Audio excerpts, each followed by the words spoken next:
नाज़रीन, आजकल बलदियाती इलेक्शन का दौर है और सारे लोग जितने भी उम्मीदवार हैं सारे अपनी अपनी कॉन्फ्रेंसी में अपना जो उस पर जो काम कर रहे हैं ताकि लोग उन्हें वोट दें। कुछ वादे वाइद भी हो रहे हैं और कुछ लोग तसलियाँ भी दी पे जुलदियाँ। अच्छी इस सिलसिले में विलेज कौंसल डोडियाल नवा शहर तो ने तारक यूसुफ साहब मोहम्मद तारक यूसुफ साहब जनरल कौंसल के उम्मीदवार ने तो अज असा इन्हें बुलाया शमाल न्यूज़ टीवी के अपने इतने स्टूडियो में। असी अज इन्होंने को पूछा कि भाई तुसी के सोच के आए हो, के कर सोगे, पिछे के ये सारे सवाल हो सन। असी उन्हें वेलकम आने अपने प्रोग्राम में। तारक भाई बहुत शुक्रिया जी, बहुत शुक्रिया। सब तो पहला सवाल, तुसी मीडिया के बंदे हो तो सियासत के जो आ गए या किस तरह से हो गया काम? सब तो पहले तो की भाई मैं मशहूर है शुमाल टीवी का। शुमाल मेरा बेसिक ट्रेनिंग इंस्टीट्यूट है जी, मेरा मद रोड इंस्टीट्यूट है शुमाल। सही। और तुसा भी मेरा मैं उस्तादा में ही शुमार होंगे हो जिन्होंने को असा इब्तदाई तौर पर टीवी के हवाले नाल काम सीखा, वॉइस कंट्रोल, वॉइस कमांड, ये सारी तुसें सारा कुछ सीखा। असल गल है तो की भाई मैं हमेशा लोगों ने मसाइल उन्होंने डोर स्टैप से जुड़ के हाईलाइट करता रहा, चाहे प्रिंट मीडिया के जरिए होंगे रहे या इलेक्ट्रॉनिक मीडिया के जरिए करता रहा। मेरे नाल के जो कोई हल्का है बाहर के लोग ही उन्हें आखिर यार तू अज आई यार गली मुहल्ले में खड़ते दा उन्हें सिर्फ शोर शराबे नाल गल नहीं होंगी है, तू इस सिस्टम के अंदर आ, इस सिस्टम के अंदर जिस तक ना बरसे इस सिस्टम ठीक नहीं है। तो पहले इस सियासत में तो कोई वो नहीं है ना जी, मैं बल्कि इस समय आखना नया कि यार बादशाह बनने के लिए तेरे बादशाह घर बनो, साफी बादशाह घर हो जी, असि बहानियां लोग आप ही ढानियां। लेकिन फर्स्ट टाइम मैं शो में आया तो मैं अंदाजा लाया कि सभी लोग बड़ी महरूमियां के शिकार हो जी। मेरे हल्के में बुनियादी पांच जो मसाइल ने जी कि जिन्हें मैं मजबूर किया कि मैं बाहर आवा। अच्छा, डोडियाल नवा शहर? हाँ जी, नवा शहर नाल पिछले डोडियाल है जरा? जी हाँ जुड़ा उसे। अच्छा, साड़ी 13,000 वोट है जी तकरीबन टोटल साड़ी कंस्टिट्यूएंसी दी। अच्छा, इस बीच ये जो इलाके भी हैं जिथे 8-10 साल तो लोगों मुड़ के देखा ही नहीं, उन्होंने लोगों दी गलियां, पानी, नालियां और सब तो बड़ा जो समझ इस वे सारा जो इशू बनेगा कब्रिस्तान का बनेगा। अच्छा, सारे लोगों को 5-6-7 मतलब एवरेज घर हो। अच्छा, इतों ही गल कंटिन्यू करो। तुसी आजाद उम्मीदवार लड़ रहे हो जी? आजाद तो पार्टी किसी देते नहीं ना जी ना। अच्छा, पार्टी का बाद पूछना तुसी गल करते हो कब्रिस्तान ते एक कब्रिस्तान के मामलात जी गल सुनो तो सारे इतने लोगों को क्योंकि मर जुलते ना जी,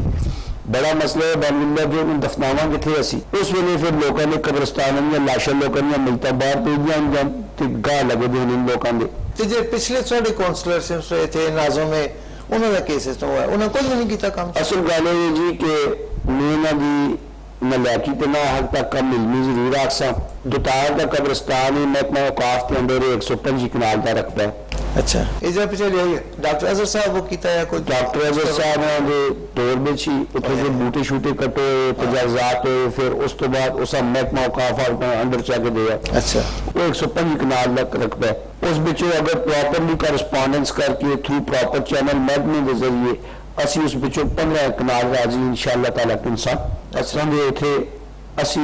थ्रू प्रॉपर चैनल जैसा अरबाब इख्तियार यूटिलाइज कर सा। और सैकेंडली जो मेन शहर है जी इस वे कि असा को नवा शहर के अंदर बॉयज़ का असल डिग्री कॉलेज चाहिए, कुड़ियां का तो मैं ले आवे, कुड़ियां का आवे। बच्चे साढ़े जो अब्टबाद शहर के तुम मेरे को ज्यादा वाकिफ हो, उत्थे बहुत रश है ऑलरेडी, इतने इतना ओवरबर्डन है कि इतने साढ़े बच्चे पिछा नहीं जा नहीं पाती, ओवरलोड है। तुसा मैं दसा अज तकिया स्काउट कैंप नाल जो एजुकेशन डिपार्टमेंट की 121 कनाल जा पी गई है जिससे लोग पे कब्जे करते, कोई कनाल पे कब्जा कर गया, कोई 3 कनालों पे कब्जा कर गया। उत्थे अगर डिग्री कॉलेज बने वो गलियात भी कवर दे सी ते इस इलाके भी कवर दे सी। सही। साढ़े नौजवानों का सब तो बड़ा इशू एक और बनेगा जी, साढ़े इलाके में आइस और हीरोइन का बड़ा राज है जी। अच्छा, इस ये बड़ा साड़ा एक अफसोस का मुकाम है कि साढ़े जो लोग हैं ज्यादातर या बेरोजगारी है या कोई ऐसा मसला है वो इस पासे पे ज्यादा जुल दें, सर्विस कारोबार होते पे ज्यादा प्यान दें। तो कीर भाई ट्रेजेडी ये है इस नशे वाले पासे जो लोग पे आने अनपढ़ लोग नहीं पे आते,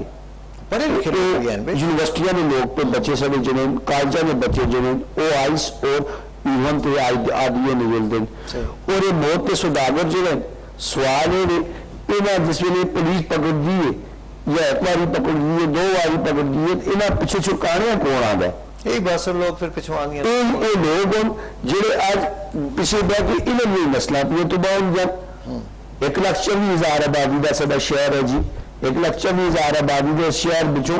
5 ਜਾਂ 6 ਬੰਦੇ ਜਿਹੜੇ ਪੂਰੇ ਸ਼ਹਿਰ ਦੇ ਬੱਚਿਆਂ ਦੀ ਜ਼ਿੰਦਗੀ ਨਾਲ ਖੇਡਦੇ ਅਸੀਂ ਚਲੇ ਜੁਲਨੇ ਆ ਜ਼ਰਾ ਜਿਹਾ ਇਹ ਗੱਲ ਲੰਮੀ ਹੋ ਜੁਲਸੀ ਅਸੀਂ ਸਾਡੇ ਵਿਲੇਜ ਕਾਉਂਸਲ ਤੇ ਜਨਰਲ ਕਾਉਂਸਲ ਲੋਕ ਤੋਂ ਸਾ ਵੋਟ ਕਿਉਂ ਦੋ ਜਿਹੜਾ ਜੀ ਅਸੀਂ ਲੋਕ ਅਸੀਂ ਮੰਗਨੇ ਆ ਜਿਹੜਾ ਵੋਟ ਤੇ ਮੰਗਨੇ ਆ ਅਸੀਂ ਇੱਕ ਆਪਣੇ ਪ੍ਰੋਗਰਾਮ ਤੇ ਵੋਟ ਮੰਗਨੇ ਆ ਸੋ ਮਨਸ਼ੂਰ ਕੋਈ ਦੱਸੇ ਲੋਕਾਂ ਕਿ ਅਸਲ ਕੋਈ ਪਾਰਟੀ ਮਨਸ਼ੂਰ ਹੈ ਪਹਿਲੇ ਸਾਡਾ ਇਹ ਕਿਸ ਤਰ੍ਹਾਂ ਦੇ ਜਾਂ ਅਸੀਂ ਆਪੇ ਆਪੇ ਅਸੀਂ ਇਤਜ਼ਾਮ ਤੇ ਲੈਣੇ ਆ ਜੀ ਅਸਲ ਕੋਈ ਪਾਰਟੀ ਪ੍ਰੋਗਰਾਮ ਅੱਛਾ ਅਸੀਂ ਇਸ ਪਾਰਟੀ ਪ੍ਰੋਗਰਾਮ ਤੇ ਮੰਗਨੇ ਆ ਸਭ ਤੋਂ ਬੜਾ ਮਨਸ਼ੂਰ ਦਾ ਸਾਡਾ ਐਸਾ ਕਿ ਹੈ ਇਨਮਲ ਮੁਅਮਿਨੀਨ ਇਖਵਤੁਨ तमाम मुसलमान आपस में भाई भाई हैं आज बलदियाती इलेक्शन आया कोई कोमा के नाम पे पे मंगता है कोई तगड़े के नाम पे पे मंगता है कोई किस हिसाब के लोटा पे लोगों के लिए मंगते जबकि आगे पीछे एक रहा होने वोटा में टाइम आया आप एक आते तबेर कर सको सभी नके का सवाल है ये नके का सवाल है ना जी ये नके का सवाल 4 साल के बिल कर दें सारे तुसी लोग क्या हो असी लोग क्या हो तुसा ना असा मैं आप भी आखसा असी लोग क्या हो जे बरादरी जन्म ए जदून है जी ए कोई लाल है जी ए सरदार है ए वाण है वो असी गिदू दिया आप ही जगह पे छिकने हैं तो इसकी तो फिर जो इलेक्शन का आज वेला है फिर वही होना ये चाहिए कि बंदा तो वो भाई कौन अच्छा बंदा है काम करने वाला ईमानदार आदमी उसकी मुआशरे में एक अच्छी लोग है उसकी स्टैंड है जी हाँ उसा वोट दो असल जी मैं 100% फकीर भाई इस नाल एग्री करना कि असल दुआ जनाजा साझा साड़ी गमी खुशी साझी साड़ा हर किस्म का कल्चर तक साझा फिर आन के मखसूस टाइम होते आन के नारा मारने बरादरी कौम बरादरी जनता लसानियात कैसी जो लसानी झगड़ा पै जुलने ये हकीकत बहुत बड़ी लानत इस अज जो लोग कोई प्रमोट करते हैं ना जी वो सारे पढ़े लिखे उम्मीदवार हैं मेन गल है जो उम्मीदवार इस तरह वोट मंगता ना अजकल तो और बात कर गया जो सूरज सीन पाई नहीं मिली अच्छा अगले जिंदे हाथ मिला सूरज सीन का वास्ते वोट थे और मैं तुम दसो जहालत और मुनाफकत नहीं तो क्या है सर करप्शन है ना इसे भी ये भी करप्शन का एक हिस्सा है और मेन चीज मेरा जो मैं मंशूर का ऐसा जी मैं आपकी टाउन कमेटी नवा शहर मोड़ के आ अच्छा इंशाअल्लाह करे सॉरी आप कामयाब हो इससे क्यों असि खैर ना मंगते किसी को अतबार की नहीं वाले ऐसा असल को सब तो ज्यादा टैक्स असी देने हैं सब तो बड़ा रकबा वीसी जी यूसी नवा शहर है जी अतबार को बड़ी है तुम भी वाकुफ हो इसकी एक पासों अठिया तो तले लगती है तो उधर काला पोल तो उधर चुनकारी तो खोले तक तो लकोटे तक असी लगनी है अपनी इतना बड़ा इलाका साडा असा लोग असी असल हिस्सा बकदर जुस्सा असा नहीं देंगे असी आप टाउन कमेटी मोड़ के आंसा इंशाअल्लाह ताला जी अच्छा इंशाअल्लाह ये टाउन कमेटी जिसमें मोड़ के आसी असी किसी को ख्याल ना मंगते असी गलियात या जितने भी कौंसलर उन्हें आप नाल जोड़ सा अच्छा ठीक है उन्हें हक नहीं ना उसे आराम ना तो अच्छा बिट रख मिल सी अच्छा सर मध्य मुकाबले कितने और लोकल थे मेरे मध्य मुकाबले 9 उम्मीदवार हैं जी अच्छा 9 उम्मीदवार 9 उम्मीदवार जी मेरे और सारे पढ़े लिखे थे उम्मीदवार सारे पढ़े लिखे जी तो ना जो ज्यादातर जो 8-8 साल तो 10 साल इस सिस्टम में ला रहे हैं अच्छा और वो चस्का जा फिर उन्हें आगे के ना आया लेकिन काम शाम कुछ भी नहीं किए था मेरा जी मेरे वीसी इतना जो एक इलाका है स्टेडियम रोड ना तरला जिथे 8 साल इन्हें 4 आने ही नहीं लाए और 22 गलियां ने उथे उन्हें 22 गलियां में तो ये सूरत हाल है बारिश हो जाए तो गोडे गोडे तक पानी करते जाऊंगा करोड़ा करोड़ा रुपए में कोठियां बनी बलदियाती इलेक्शन देखो ये सारे इलेक्शन आते ही इस वास्ते कि निचली सतह उत्ते इख्तियारात आउन फंड्स आउन सारे कोई लोगों के उत्थे काम गली मोहल्ले की सियासत होती है सारे कब्रिस्तान वगैरह लेकिन ये कि ये लोग इसा भी इशू बढ़ा के दें और चार काम जैसा तो दसते हो कि 8 बचोए दिन पहले भी टिके रहे 4 जी ना बचोए 4 टिके रहे उन्होंने तो नशा होता सी ना चस्का ना जी नशा चस्का होता सी आने का बहरहाल ये कि अल्लाह करे तुम कामयाब हो कितने पैसे ला रहे हो होने तक मेरा जी मैं तकीर भाई वाहिद उम्मीदवार है जिसने स्पॉन्सर उसके भरा ने सारे। अच्छा मेरे अपने वोटर सपोर्टर जो है मैं तो इलेक्शन में लड़ता है, सच्ची बात सुन है अच्छा क्योंकि मैं बादशाह घर तो कर रहा हूँ मीडिया ने तो सारे बादशाह घर और गल दस जरा जी कि पता नहीं कोई भरा खफा ना हो मेरे को इंटरव्यू देख के, पर मैं ना करता किसी का ये जो लोग तहसील मेयर वास्ते पे आते हैं या जो इन्होंने बच्चों बहुत लोग मैं देखना पे और लाखों रुपए पे लाते हैं और मैं हैरान होना होना कि भाई ये क्यों खर्चा इतना पे कर दें। असल ਵਿੱਚ ये सारे लेवे ने उस ठेकेदारी निजाम दे देखो गल सुनो हर किया फिर मेरी कुर्सी चंगी लगती है, जबकि मेरा ईमान तो मेरा मंशूर है कि मैं अल्लाह पाक चेयरमैनशिप दी ना जी या नाज़िम का अहदा दिता है ना, मैं तो नाज़िम की तख्ती ना लागा बाहर, मैं तो खादम की तख्ती लासा देख के नहीं ऐसा कोई रिकॉर्ड वैसे फिर इंशाअल्लाह मैं तो लोग ढूंढते रहो तुझे भी ना था मैं तो तकीर भाई अल्फा में गल आना मैं इंशाअल्लाह एक तो खादम की तख्ती लासा बाहर, दूसरी गल मैं आपने दफ्तर भेज के अपनी वीसी के दफ्तर भेज नरम सोफे वाली कोई शय ना छोड़ दे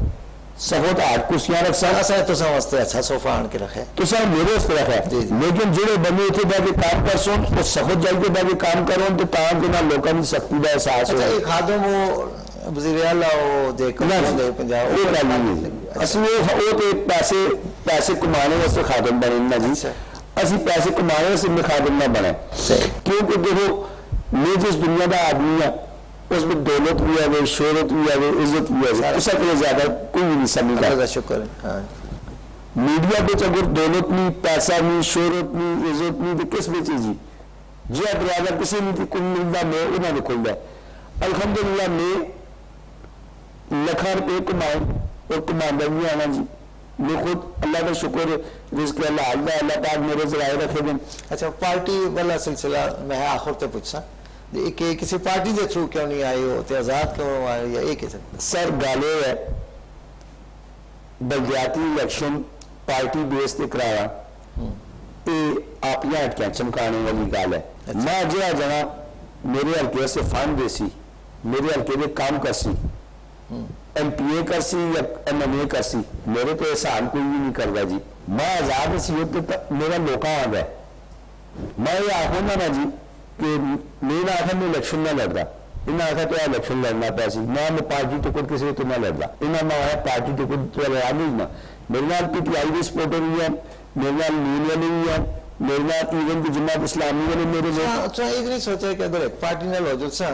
तो उससे वोट ते मिल सुन जो मुखालिफ हो जुलसन वो वोट ना था सुन ना जी मेरा एक थिंक टैंक के बनेगा पीछे। अच्छा मैं अपने थिंक टैंक की डायरेक्शन से टुरना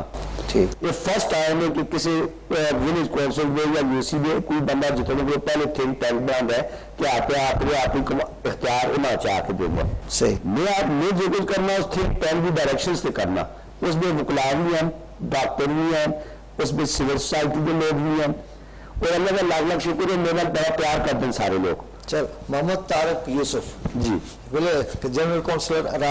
आजाद उम्मीदवार इंशाअल्लाह जी नवा शहर डोडियाल जी जी बहुत मेहरबानी Thank you so much, आज आसान टाइम दिता है मैं एक शार्ट इंटरव्यू किया ताकि लोकां तो साढ़े बारे में जरा जा कुछ अगाई हो चले हो सकता है असल जरिए कोई एक पैगाम भी अच्छा पहुंच चले तो बड़े स्वाब दी गल बिल्कुल ही गल ते बड़ा मैं थोड़ा मशहूर हां शमाल टीवी भी थोड़ा मशहूर तुसी आए टाइम दिता है असा जी नाज़रीन ए Nawa Shahar Dodial BC Mohammad Tariq Yousuf general councillor दे इलेक्शन आजाद उम्मीदवार ये अज असा को आए दे असा इन्हां दा इंटरव्यू किया उम्मीद है कि तुसा इंशाअल्लाह इन्हां अच्छियां गल्लां कोई दिन दसियां सुन समझदे हो तुसी इस काउंसिल दे विलेज दे काउंसिल दे लोग कि अगर ये ठीक हो तुसी ज्यादा समझदे हो सोचना क्योंकि साडे मोहल्ले ग्राएं विच रहिंदे अगर समझदे हो तुसी ये अच्छे लोग हो तो इन्हां जरूर वोट दो इस नाल इजाजत चाहसा अल्लाह दे वाली।